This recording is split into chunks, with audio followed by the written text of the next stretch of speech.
Corporate PACs are in the spotlight this year, and there's a lot of misinformation circulating about PACs and corporate political involvement more broadly. At the Public Affairs Council, we strive to provide a balanced and informative view of how corporate PACs really work. Let's review some of the basics. Corporate PACs are subject to strict financial and reporting requirements. This framework is largely unchanged since the Federal Election Campaign Act of 1974. In fact, the Supreme Court's 2010 Citizens United decision in no way affected traditional PACs connected to an organization such as a trade association or a company. Corporate PACs are not funded by corporate money. Corporate PACs are funded by voluntary individual donations from their employees, which are subject to a $5,000 annual limit, regardless of whether you're a corporate CEO or a mid-level manager.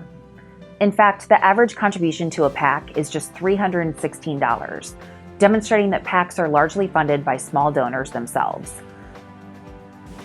And a corporate PAC, though connected to a company, is required by law to operate from a separate segregated fund from the company's general treasury.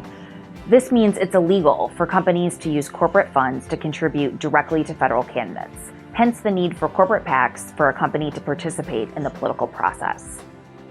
Corporate PACs abide by strict candidate contribution limits. Just as individuals can contribute a maximum of $5,000 per year to a corporate PAC, a PAC can only contribute $5,000 per election to a candidate. Therefore, over a 2-year election cycle, a PAC can contribute just $10,000 per federal candidate, and those requirements are the same for each and every corporate PAC. Compare that to a super PAC, which can conduct unlimited spending in support of or against a candidate or issue. Corporate PACs represent the most transparent money in the campaign finance system.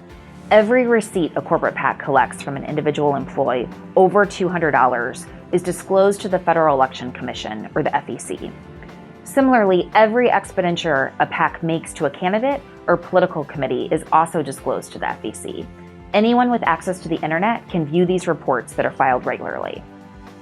While Citizens United and subsequently the explosion of super PACs have reshaped the campaign finance landscape, in doing so, they've also reinforced the importance of traditional, connected PACs as the only way to directly fund a candidate in a voluntary, transparent, and limited way. To learn more about PACs and corporate political involvement, visit pac.org.